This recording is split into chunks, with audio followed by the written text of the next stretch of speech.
You're on deck and in the hole. Mr. Nazarian, please Thank proceed. you, Mr. Chair and members. First and foremost, I accept the committee's suggested amendments. Thank you and your staff for the wonderful work and guidance on this bill. Approximately 16% of Californians who are HIV positive do not know they are HIV positive, so they are not receiving treatment and they are inadvertently exposing others. This percentage rises to 58% for people up to the age of 24. 20,000 Californians who do not know they are HIV positive are unintentionally causing 70% of the new infections. In an attempt to find these individuals, AB 2439 creates a voluntary pilot project to offer HIV testing in the emergency departments of 4 hospitals. Patients who are facing life-threatening situations, as well as minors under the age of 16, will not be offered an HIV testing. This bill is consistent with the CDC's recommendation that routine HIV testing occurs in all healthcare settings, including emergency departments. Existing law requires insurance companies to cover the cost of an HIV test in an emergency room, even if the test is unrelated to the primary diagnosis. Medi-Cal also covers the cost of an HIV test in an emergency department. A recent analysis has found that more than 2/3 of the state Medicaid programs do cover routine HIV screening, including California. However, despite these efforts, HIV testing occurs in emergency departments only when the patient affirmatively seeks an HIV test. AB 2439 allows us an opportunity to evaluate what HIV testing looks like in an emergency room setting. Thank you. Thank you. I'll finish off by saying that I understand the concerns and appreciate the opposition's willingness to work with me on this and to engage in a dialogue. And with that, I ask for an aye vote. I'm joined by Rand Martin on behalf of AIDS Healthcare Foundation. Mr. Chair and members, Rand Martin on behalf of the AIDS Healthcare Foundation, the sponsor of the bill. I would simply add that 10 years ago, when they last did their recommendations on HIV testing guidelines, the CDC called on emergency departments to be a primary place for HIV testing to occur. This bill, as a pilot project, will give us valuable information to determine how to go forward down that path. We appreciate, Mr. Chair, your involvement and the involvement of your staff in getting us to this place, and we ask for your aye vote. Thank you. Any other people? Any others in support? Opposition? Tweeners?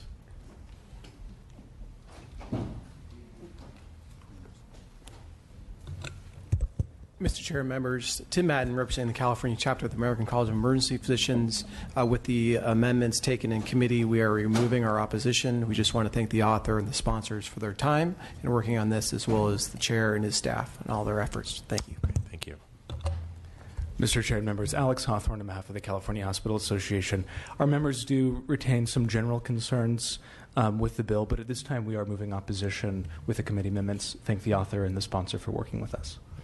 Okay. Stuart Thomas, on behalf of the California Medical Association, want to thank the committee and the author, and with the committee amendments, we remove our opposition. Thank you.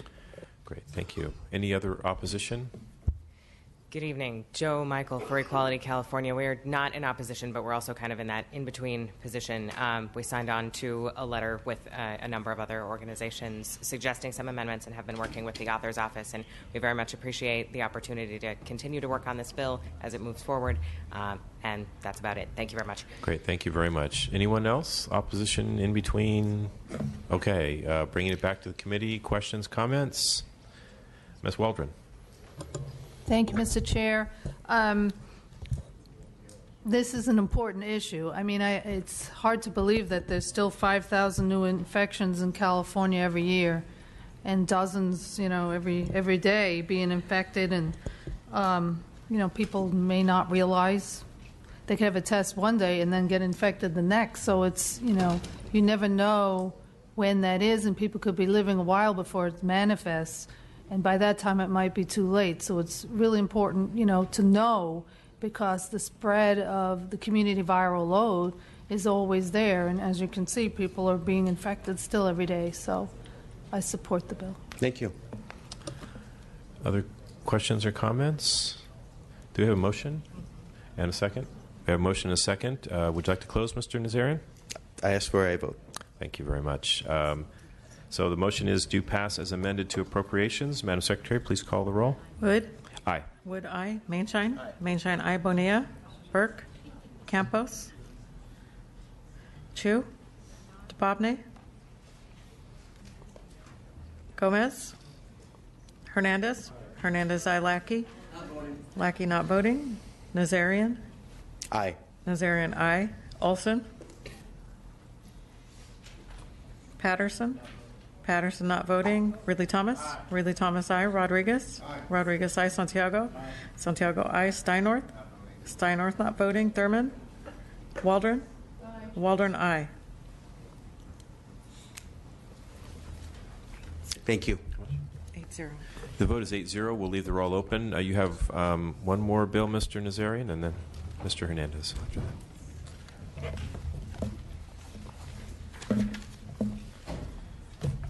Thank you, Mr. Chair and members. First and foremost, I'm accepting the committee amendment and thank the chair and the staff again for their hard work on this bill. Thank you all. I'll keep it very brief. Very, very brief, since I have some folks who have traveled some distance to be with us today. Please go ahead. Well, I'll make it brief, but thank you for letting me speak here. I have epilepsy. Microphone on, please. Oh, I'm sorry. Oh, it is. Oh, How do sorry. I It do was. that? It did hit it. Sorry. Okay. I have epilepsy and 26 other health conditions, and right now it's under control right now. But about 7 years ago, I was seizure free, and based on a decision that was not underneath my control, nor did I know that it existed, I received non-primary drugs, and I had multiple seizures in one setting, and I ended up not being able to speak in complete sentences, and I became very sensitive to light and hearing, and so I still live with that every day, and I felt very trapped. And thankfully, my mother-in-law saw the subtle differences, so I was able to get medical treatment right away. And so the doctor was very shocked that this happened to me, because he did mark do not substitute. Again, before this happened, I was seizure free, and I was able to drive over 50 miles to and from work. And after this happened, I no longer am able to drive. I can no longer go to movies. I can't go to sporting events, and I can't go to concerts with my husband or my children. And everything I do is very calculated. And so I thank you very much for wanting to do this bill, because someone like myself that wants to be a tax-paying citizen and wants to have a normal life will be able to do so. And thankfully, I have a lot of resources and a lot of support that has helped me become more of a normal citizen. But I just urge everyone to, that when medicine changes, that they have, that they are notified, like the AB 2752 is stated. So again, I really appreciate the continuity of care will help the quality of life for everyone, and it will also reduce constant brain damage, and will help someone like myself actually be a wife and a mother long term. Thank you. Thank you. Hello, I'm Liz Helms, President and CEO of the California Chronic Care Coalition. Thank you so much, Christy, for your presentation. It's really hard because we have stories like this that come to us all the time when people have not been notified, or they find out at the pharmacy counter that their medicine has been changed. That's not the place to find it. During open enrollment is a perfect opportunity to be able to give people the information that they need so they can make informed choices about what they need to do, what plans they need to choose, or employers that they need to talk to about their health care. We highly support this. This is a big problem. We have lots more people with similar cases to Christy, and we ask for your aye vote. Thank you very much. Others in support? Name and organization only, please. Jerry Jeffy, representing the California Hepatitis C Task Force, which is a member of the California Chronic Care Coalition. Thank you. Kristen Hare, Arthritis Foundation, in support. Thank you. Megan Maddox with the California Pharmacists Association, in support. Thank you. Greg Herner with California Life Sciences Association, in support. Epilepsy California, representing 360,000 other consumers like Christy, who's my daughter-in-law, in strong support. Thank you. Thank you. Jim Kinker, father of 3 sons with epilepsy, in support. Thank you. Opposition?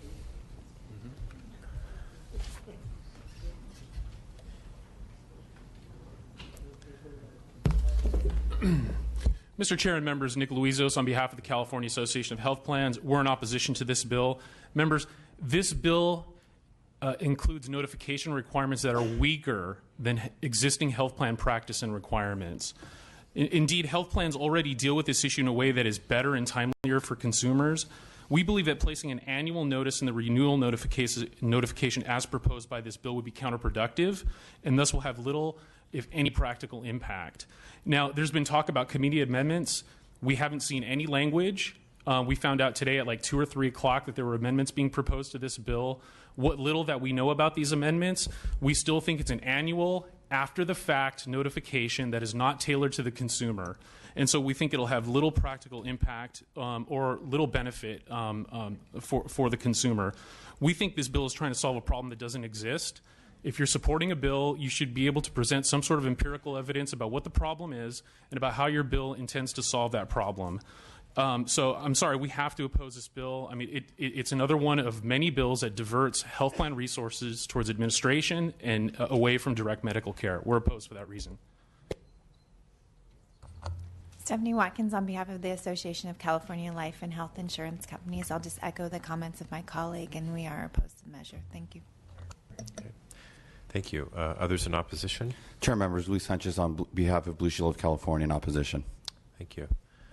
Bringing it back to the committee, questions or comments? Go ahead, Ms. Burke, please. My only question is that in fact accurate? Thank you. I was going to offer to, I don't know of any amendments that we've offered as of today. So there's acceptance of committee amendments. I'm sorry, I don't want to get in soliloquy. With your permission, Mr. Chair. Fine, go ahead. We were told by the sponsors today that there were major amendments to the bill. I have no idea what they're talking about. I guess my question is on the time frame. The time frame of notification. Is the bill weaker than what's currently? no. In fact, I wouldn't drag anyone out to come here and speak for the bill who has all the issues that she described for a bill that is not necessary. This is an issue that needs to be addressed. It hasn't been addressed until now, and so we need to move forward with making sure that appropriate notifications are made. I'm sorry. If it is, then I should have been notified about a week ago that my medication that came to the counter, I got generics, and I was not notified. And it wasn't a new prescription; it was a refill, and that had do not substitute. So, if I was notified in advance, that would be very entertaining. But it's not. I mean, this is a real problem. I can cite the requirement if you'd like. Then it's not being followed. Well, I mean, I'm sorry. Yeah. Sorry. You may please go ahead and cite the requirement. I will say there weren't, to my understanding, there were no major amendments accepted on this bill today. So I don't know what you're speaking about at this point. So please, but go ahead. Go ahead. No, right now, the contract between Covered California and Qualified Health Plans that was accepted between the plans and the exchange states that the contractor, meaning the health plan, shall give affected enrollees and their prescribing physicians 60 days written notice prior to the removal of a drug from formulary status, unless it is determined that that drug must be removed for safety reasons more quickly. Okay. Thank you. Other questions or comments at this point? Seeing none, we have a motion. We have a second. I'll bring it back to the committee secretary to call the roll. Wood? Yes. Aye. Wood, aye. Mainshine? Bonilla? Burke? Burke, aye. Campos? Chu? DeBobne? Gomez? Gomez, aye. Hernandez? Hernandez, aye. Lackey? Not voting. Lackey, not voting. Nazarian? Aye. Nazarian, aye. Olson? Patterson? Patterson, no. Ridley Thomas? Ridley Thomas, aye. Rodriguez? Rodriguez, aye. Santiago? Santiago, aye. Steinnorth? Steinnorth, no. Thurman? Waldron? Waldron, aye.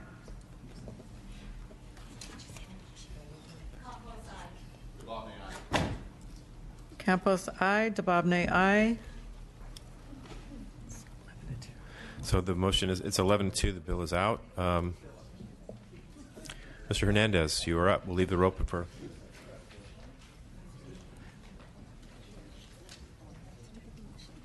Yeah, this motion second. Thank you.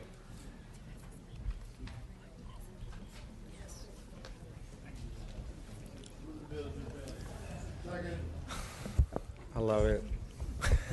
How am I going to do? Please, Mr. Chair and members, Assembly Bill 2436 gets consumers crucial information they are entitled to the cost of their prescription drug. This bill requires health plans and insurers to notify their enrollee of the cost of their prescription drug being delivered. I would like to begin by accepting the 3 committee amendments. The California legislature has struggled to craft policy solutions to address the high cost of pharmaceuticals for consumers. In fact, nationwide, this has been a tough issue to tackle, and above all, our federal government has failed. My bill is necessary for the following compelling reasons. Prescription drugs cost exorbitantly more in the United States than in other countries. A new analysis by the International Health Department at Boston University found this to be especially true. The study states that very few people pay the full price for prescription medicines because they typically have some type of insurance, but we're showing that even with those discounts, they're still paying more than in other countries. Moreover, the Affordable Care Act has increased transparency across the healthcare system, but unfortunately not regarding prescription drug costs. High prescription prices affect the overall cost of delivering health care. It also threatens the long-term success of the ACA and puts enormous cost pressure on states and local governments. While my office has been working with the opposition and will continue to do so, let us be clear on the benefits from this legislation. This bill is not throwing the doors open, not throwing the doors on prescription drugs pricing. It is information our constituents are entitled to. Our constituents pay for these drugs many times over. They pay for it with the cost of ever-rising insurance premiums. They pay for it with their federal tax dollars, of which billions go to pharmaceutical research every year. They pay for it in their jobs when they are denied a raise, because more and more of their wages must be redirected to healthcare costs. Too much of California's prescription drug pricing is in a black box. Our constituents need price transparency, and AB 2436 gives that to them. AB 2436 is supported by a broad coalition, including SEIU, California, Health Access, California Labor Federation, and the Western Center on Law and Poverty. With me here today is Beth Capel from Health Access California and Sarah Flox from the California Labor Federation to speak on behalf of the bill. Thank you very much. Beth Capel on behalf of Health Access California. We're pleased to be the sponsor of this measure. The measure that is before you will tell consumers what their cost sharing is and also what the wholesale acquisition cost of the prescription medication is. This will be helpful to consumers. As Mr. Hernandez said, Americans pay more for prescription drugs than in any other country. This information will help to shift the discussion. Thank you. Thank you. Mr. Chair, members, Sarah Flox, California Labor Federation. This is an important bill for our members to understand their prescription drug costs as they increase every year, and we urge your support. Thank you. Thank you. Mr. Chair and members, Seth Bramble here on behalf of the California Teachers Association in strong support. Thank you. Mr. Chair and members, Michelle Cabrera with SEIU California in strong support. Thank you. Elizabeth Landsberg with the Western Center on Law and Poverty, also in support. Thank you. Any others in support?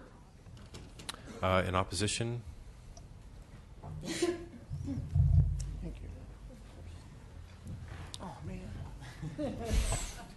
Yeah, Mr. Chair and members, Nick Luizos with the California Association of Health Plans. We have an opposed position on the bill in print. Obviously, we just saw the amendments today that were being accepted by the author, so we'll be reviewing those. Obviously, we're very supportive of drug pricing transparency. One of our major concerns with the bill is that it places the onus on the health plans to deliver the information when we believe that the onus should be on the manufacturers to try to explain the dramatic increase in the price of drugs, both new drugs and those that have been on the market for decades. So we'll be analyzing the new amendments with that lens in mind. But at this point, we have to maintain our position of opposition. Okay. Thank you. Thank you, sir. Others in opposition, please? Mr. Chair and members, Teresa Stark on behalf of Kaiser Permanente. We also were in opposition to the previous version of the bill. We do appreciate the author and his staff listening to us and our concerns with the prior version, and appreciate the chairman's work on the bill as well. We're very concerned about the effects of high drug prices and appreciate the author's interest in creating more transparency there, and we'll look at the amendments and reevaluate our position at that time. Thank you. Thank you. Other opposition, name and organization only, please. Stephanie Watkins on behalf of the Association of California Life and Health Insurance Companies. Will be reviewing the amendments, but we're still opposed. Thank you. Allison Ramey with Blue Shield of California. I'll align myself with the previous comments. Thank you. John Caldwell on behalf of PCMA, which is the National Trade for PBMs. We're still looking at the amendments, but we're still opposed. Thank you. Sherry McHugh representing the California Chamber of Commerce. We appreciate the author listening to our concerns. Look forward to looking at the amendments and hopefully moving forward. Thank you. Thank you. Good evening. I'm Fred Noteware with Pharma, and we appreciate the work of the author and the committee, particularly the part about removing the price information about international prices. Thank you. We look forward to working with the author and others on the remaining language. Thank you. Thank you. Greg Herner with the California Life Sciences Association. Opposed the previous version of the bill. Like our colleagues, we're examining these amendments and appreciate the work of the committee and the author. Thank you. Anyone else in opposition? Back to the committee. Questions or comments? See none. You feel free to close. I'm sorry. I just want to thank you, Mr. Hernandez, for working with us on this. Thank you very much for accepting the amendments. I'm happy to be able to support the bill going forward based on that. I want you to know, and we've had this discussion, I intend to conduct an informational hearing on the cost of drugs in an attempt to determine what factors lead to this increased cost, and give stakeholders who are impacted by these costs an opportunity to provide information on how the costs have impacted them. Additionally, there is an initiative hearing in May with respect to prescription drug costs, so there will be another opportunity to gather information at that hearing as well. So I look forward to, hopefully we can work together on that. And with that, I would like to give you the opportunity to close. Thank you, Mr. Chair. I just want to thank you and your committee staff for working closely with my office and stakeholders. Really appreciate the opportunity to take this piece of legislation just another step towards shedding a little bit more light on cost on health care and what are some of these pressures that lend to the out-of-control costs. Many of us come from local government or from business and see and understand that the cost of health care is what truly has either led to layoffs or the inability for business or public sector government to give way for raises. It's an area where we need to put greater light, better attention, and have a better understanding of. And I think this bill is, again, taking one step in that direction. So thank you for your support here today. Great. Thank you very much. And with that, we have a motion and a second. So the motion is do pass as amended to appropriations. Madam Secretary, please call the roll. Wood? Aye. Wood, aye. Mainshine? No. Mainshine, no. Bonilla? Bonilla, aye. Burke? Burke, aye. Campos? Campos, aye. Chu?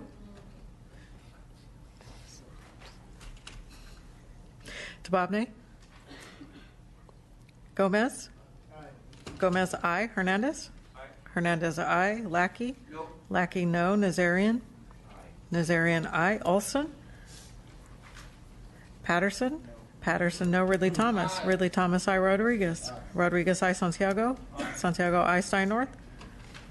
Thurmond, Waldron.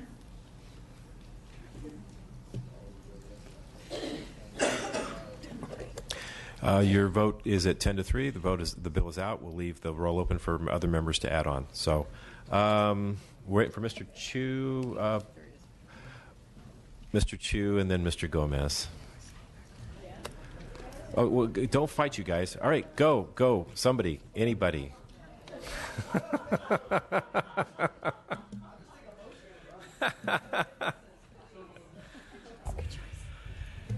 Good morning, good afternoon, and good evening, colleagues. Appreciate your consideration of AB 2821, which would establish the Medi-Cal housing program, a proposal to shift the paradigm of how our state serves our homeless through an opportunity created by the recent federal approval of our state's 1115 Medi-Cal waiver. To be very brief, we all know that those who are homeless often cycle not just through living on the streets, but through many healthcare institutions. Homeless individuals cost our public systems almost $3,000 a month, and we know that with the recent 1115 Medi-Cal waiver, with an entirely new whole person care pilot program, this would for the first time allow federal funds to be used for wraparound services. And while our state request to use federal Medi-Cal dollars for rental assistance was turned down, our bill would provide one-time state funding to pay for rental assistance, also require counties to compare Medi-Cal costs for individuals in the whole care pilot program when they were homeless versus when they're housed in supportive housing. I just want to thank you for your consideration, and with that, turn it over to our witnesses. Hi, good evening. My name is Joseph Bonniwell. I'm a policy advocate with Housing California, and I'm just here as a co-sponsor in support of AB 2821. We appreciate the Assembly members' leadership on this bill.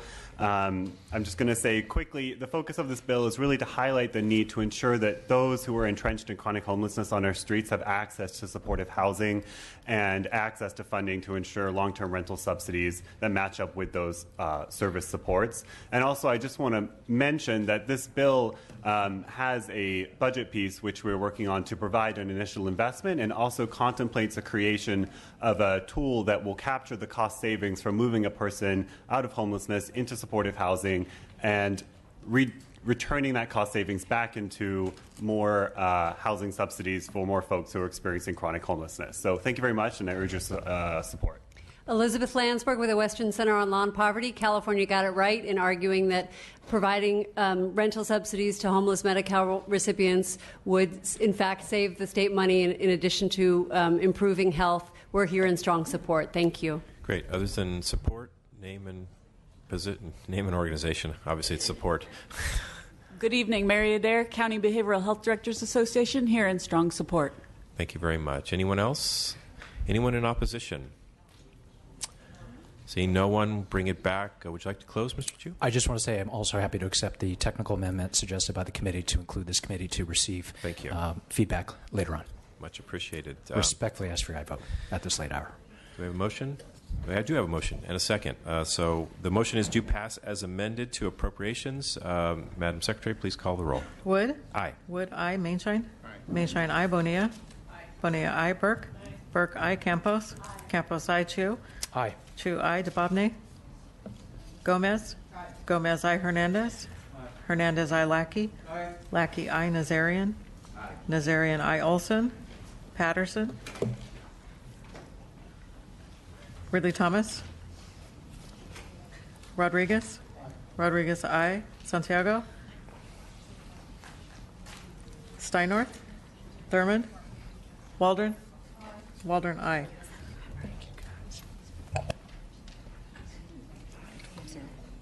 That is a 12-0, so that bill's out. Mr. Gomez,